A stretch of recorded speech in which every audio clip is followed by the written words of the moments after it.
মীনাক্ষী বলল ইন্দ্রাণী গাঙ্গুলিকে যে দিদি, তোমার বারণ করা সত্ত্বেও কিন্তু কুসুম কারোর কথা না শুনে বাগানের মধ্যেই শিবলিঙ্গ স্থাপন করে সেখানে পুজো আরম্ভ করছে। তখন এই দেখে ইন্দ্রাণী গাঙ্গুলি এবং মীনাক্ষী গাঙ্গুলি এগিয়ে গিয়ে দেখলো যে কুসুম সত্যি করেই শিবলিঙ্গ স্থাপন করে, মূর্তি গড়ে শিবলিঙ্গ স্থাপন করে সেখানে পুজো দেওয়ার জন্য তৈরি হচ্ছে। তখন মীনাক্ষী বলল যে এখানে মোটেও এভাবে পুজো দেওয়া যাবে না, তুমি দিদির কথা অমান্য করে মন্দিরে না গিয়ে এইখানে বাগানে বসে পুজো তুমি করতে পারবে না। এই বলে, সরি বন্ধুরা, আমার যেহেতু একটু সর্দি কাশি হয়েছে, একটু কথা বলতে অসুবিধা হচ্ছে। তো এই বলে মীনাক্ষী গাঙ্গুলি যেই কুসুমের পুজো ভণ্ডুল করার উপক্রম করলো, তখন ইন্দ্রাণী মীনাক্ষী গাঙ্গুলির হাতটা চেপে ধরে বলল, ছেড়ে দে ছোট। তারপরে কুসুমকে বলল যে দেখো কুসুম, তুমি যেহেতু আমার বাড়ির মধ্যে, আমারই বাগানে, আমারই বাড়ির চৌহদ্দির মধ্যে বড় শিবলিঙ্গ স্থাপন করে পুজোর উপক্রম করছো, তাই তোমাকে আমি এই পুজোয় মাঝপথে বাধা দেব না। কেননা তুমি এই পুজোটা করছো আমার বাড়ির গাঙ্গুলি পরিবারের মধ্যে, তাই গাঙ্গুলি পরিবারের, গাঙ্গুলিদের উন্নতির জন্য, গাঙ্গুলি পরিবারের সকলের উন্নতির জন্য, ভালোর জন্য তুমি এই পুজোটা যখন শুরু করেছো, তখন শ্রাবণ মাসের শেষ সোমবারে বাবা মহাদেবের মাথায় জল ঢেলে তুমি এই পুজোটা সম্পন্ন করো।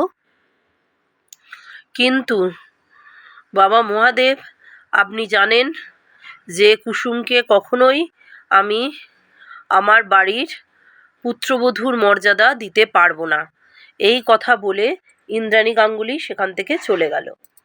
তো মীনাক্ষী গাঙ্গুলি তখন কুসুমকে বলছে যে কুসুম, তুমি তো খুব বড় খেলোয়াড়, তুমি দিদি বারণ করতে পুজোটা করলে সবার সামনে ভালো সাজার জন্য, এই বাগানের মধ্যেই শিবলিঙ্গ স্থাপন করে পুজো করছো, সবার কাছে খুব ভালো বাহবা প্রশংসা কুড়োচ্ছ, খুবই ভালো কাজ করছো। তোমার মতন এরম চালাক ধুরন্ধর মানুষ পৃথিবীতে পাওয়া দুষ্কর। বন্ধুরা, যেহেতু আমার সর্দি কাশি, একটু কথা বলতে সমস্যা হচ্ছে না, আশা করি আপনারা আমার এই অনিচ্ছাকৃত ভুল ক্ষমা করে দেবেন। আমার সোহিনীস দিশা চ্যানেলকে সাবস্ক্রাইব করে আপনাদের আশীর্বাদের হাত আমার মাথায় রাখবেন। দেখতে থাকুন, সাথে থাকুন। তো এবার দেখাচ্ছে যে কুসুম নিষ্ঠা ভরে পূজা চারপাশটা সুন্দর করে সাজাচ্ছে। আর এবার দেখাচ্ছে গাঙ্গুলি বাড়িতে সন্ধ্যা নেমে এসছে, সন্ধে চারদিকটা অপূর্ব সুন্দর লাইটিং দিয়ে সাজানো। এবার ইন্দ্রাণী গাঙ্গুলি পুজোর থালা নিয়ে, ইন্দ্রাণী গাঙ্গুলি আর অনুশ্রী গাঙ্গুলি দুজনে পুজোর থালা নিয়ে যেই পুজো করতে বেরোচ্ছে, তখন ইন্দ্রাণী গাঙ্গুলির মাথাটা একটু চক্কর দিয়ে উঠল। তখন তাকে পেছন থেকে তার স্বামী রাজ ধরে নিয়ে বলল যে ইন্দ্রাণী, তোমার কি দরকার এইসব পুজো উপস্থাপন করার? তোমার এখন ধীরে ধীরে বয়স হচ্ছে, তুমি এখন আর এত উপস্থাপন করো না। তাছাড়া তোমার এখন একগাদা ওষুধ, কিছুদিন আগেই তোমার শরীর খারাপ ছিল, তোমাকে প্রেশারের ওষুধ খেতে হয়, সুগারের ওষুধ খেতে হয়, তাহলে তুমি এই সমস্ত ওষুধগুলো না খেয়ে সকাল থেকে ব্রত উপবাস পালন করে পুজো কেন করছো? শরীরটা খারাপ হলে তখন কে দেখবে? তখন অনুশ্রী বলছে, দেখুন না বাবা, মায়ের জন্য আমি প্রেশারের ওষুধ, সুগারের ওষুধ খেতে বললাম, কিন্তু মা খেলেন না। যেহেতু প্রেশার ওষুধ, সুগারের ওষুধ খেতে গেলে জল খেতে হবে, তো উনি আজকে একদম নির্জলা উপবাস রেখেছেন। তখন রাজ বলল যে ঠিক আছে, তোমার সঙ্গে আমিও পুজো দিতে যাব। তো ইন্দ্রাণী গাঙ্গুলি, অনুশ্রী গাঙ্গুলি, রাজদীপ গাঙ্গুলি, ঈশান গাঙ্গুলি, সকলে, মীনাক্ষী গাঙ্গুলি, সকলে মিলে মাঠের মধ্যে দিয়ে যাচ্ছে পুজো দিতে। তখন ওরা দেখছে যে আয়ুষ আর কুসুম নিষ্ঠা ভরে পুজো করছে। তখন আয়ুষ আর কুসুমকে নিষ্ঠা ভরে পুজো করতে দেখে তখন রাজ বলল যে দেখেছো ইন্দ্রাণী, আমি তোমায় বলেছিলাম যে আমাদের ছেলে আয়ুষ সঠিক তার জীবনসঙ্গী নির্বাচন করেছে। কুসুম আমাদের গাঙ্গুলি পরিবারের মঙ্গলের জন্য, তার স্বামী আয়ুষ্মান গাঙ্গুলির মঙ্গলের জন্য আজকে ব্রত উপবাস রেখেছে। আজকে ঠিক উপোস করে নিয়ম নিষ্ঠা সহকারে নিজের হাতে শিবলিঙ্গ গড়ে পুজো করছে। এর থেকে বড় গাঙ্গুলি বাড়ির জন্য পূর্ণ ভালো বউ আর কে বা হতে পারতো। তখন ইন্দ্রাণী গাঙ্গুলি বলছে, ঠিক আছে চলো, এখানেও তুমি আর বেশি কথা না বাড়িয়ে চলো। বলতে গিয়ে ইন্দ্রাণী গাঙ্গুলির আবার মাথা ঘুরে গেল। তখন মাথা ঘুরে যেতে সবাই মিলে তাকে চেয়ারে বসালো। তখন চেয়ারে বসাতে রাজ বলছে যে, ইন্দ্রাণী তুমি এখানেই পুজো দিয়ে দাও, এখানেই পুজো করে নাও, এই তো কুসুম এত সুন্দর শিবলিঙ্গ স্থাপন করেছে, এখানেই তুমি পুজো দিয়ে দাও, এত সুন্দর শিবলিঙ্গ স্থাপন করেছেন যখন, এখানেই আমাদের সকলেরই পুজো করা উচিত। তখন কুসুমও বলল, দেবী মা আপনি এখানেই পুজো দিয়ে দিন, সব জায়গায় তো ঈশ্বর এক, তাই জন্য যেখানেই আমরা ন্যায় নিষ্ঠা ভরে ভগবানকে স্মরণ করব, সেখানেই ভগবান সাক্ষাৎ জাগ্রত রূপে আমাদের সকলকে আশীর্বাদ করবেন। এই বলতে ইন্দ্রাণী প্রথম দিকে একটু ইতস্তত করলেও পরে ইন্দ্রাণী গাঙ্গুলি, কুসুম গাঙ্গুলি এবং অনুশ্রী গাঙ্গুলি একসাথে বাবা মহাদেবের মাথায় জল ঢাললেন। ইন্দ্রাণী কুসুমের হাতটা প্রথমে সরিয়ে দিতে গেলেও ইন্দ্রাণী গাঙ্গুলির মাথাটা এমন ঘুরে গেল যে কুসুম চট করে ইন্দ্রাণী গাঙ্গুলির হাতটা ধরে একসাথে পুজোর জল ঢেলে দিল। তখন সকলে বলল, রাজদীপ গাঙ্গুলি, ঈশান, অনুশ্রী সবাই বলল যে বোধহয় বাবা মহাদেবেরও ইচ্ছা যে আজ ইন্দ্রাণী গাঙ্গুলি তার দুই বৌমা অনুশ্রী গাঙ্গুলি এবং বড় বৌমা কুসুম গাঙ্গুলির সাথে একসাথে পুজো করে, নিষ্ঠা ভরে একসাথে বাবা মহাদেবের মাথায় জল দুধ অর্পণ করে। ওই জন্যই তো বাবা আজকে এখানে ইন্দ্রাণী গাঙ্গুলির সাথে কুসুমের একসাথে পুজোর ব্যবস্থা করে দিলেন। তো এবার মীনাক্ষী যখন দূরে দাঁড়িয়েছিল, এখানটা একটু মজার সিন, তখন সবাই বলছে এসো কাকিমণি তুমিও এসে পুজো করো। তখন মীনাক্ষী ভাবছে, ও দূরে আর কোথায় যাব, কোথায় গিয়ে আর খাবো, এখানেই পুজো করে খেয়ে নিই বলে এখানেই মীনাক্ষী পুজো দিয়ে দিয়ে তারপরে পুজো টুজো দিয়ে দিল। তো এখানে তো খুব সুন্দর এই দৃশ্যটা দেখাচ্ছে যে ইন্দ্রাণী গাঙ্গুলি তার দুই পুত্রবধূ কুসুম গাঙ্গুলি এবং কুসুম গাঙ্গুলি এবং অনুশ্রী গাঙ্গুলির সাথে একসাথে দুই পুত্রবধূর সাথে ইন্দ্রাণী গাঙ্গুলি বাবা ভোলানাথের মাথায় জল ঢালছেন। অপূর্ব সুন্দর এ দৃশ্য, গান সহকারে, ধার্মিক গান সহকারে অপূর্ব সুন্দরভাবে পরিবেশন করা হয়েছিল। সেটা দেখতে আমাদের খুবই ভালো লাগলো। তো যাই হোক, পুজো টুজো তো হয়ে গেল। এবারে ইন্দ্রাণী বলছে, রাজ তুমি আমাকে জল খাইয়ে ব্রত উপবাস ভঙ্গ করো। তখন রাজ ইন্দ্রাণী গাঙ্গুলিকে জল খাইয়ে তার ব্রত উপবাস ভঙ্গ করলো। এই দেখে ঈশান গাঙ্গুলিও অনুশ্রী ব্রত উপবাস ভঙ্গ করলো জল খাইয়ে। আয়ুষ যখন কুসুমকে তার ব্রত উপবাস ভঙ্গ করার জন্য জল খাওয়াচ্ছে, তখন ইন্দ্রাণী গাঙ্গুলি কটকট করে একদম কটমট চোখে কুসুমের দিকে দেখছে, কিন্তু তাও আয়ুষ কোনো কিছুর পরোয়া না করে কুসুমকে সাদরে বুকে টেনে নিয়ে জল নিজের হাতে জল খাইয়ে কুসুমের উপবাস ভঙ্গ করলো। এরপর দেখালো সবাই মিলে যে যার বাড়ি চলে গেল। এরপরে আমরা দেখছি যে কুসুম একটা ঘরে বসে, কুসুম নিজের ঘরে, সরি বন্ধুরা নাকটা খুব ফসফস করছে সর্দিতে। তো যাই হোক, এরপর দেখাচ্ছে যে কুসুম গাঙ্গুলি নিজের ঘরে বসে চিন্তা করছে যে দেবীমা আজকে আমার সাথে কি সুন্দর করে পুজো করলেন, কি জানি উনি কি আমার ওপর আরও রেগে গেলেন। ভাবতে ভাবতে কুসুম দেখছে যে তার ঘরের দরজায় টোকা পড়ল, তার ঘরের দরজায় খুব জোরকে ঠকঠক করছে। তখন কুসুম গিয়ে দরজা খুলতে দেখছে ইন্দ্রাণী গাঙ্গুলি। কুসুম বলছে, দেবীমা আসুন, ভেতরে আসুন, বসুন।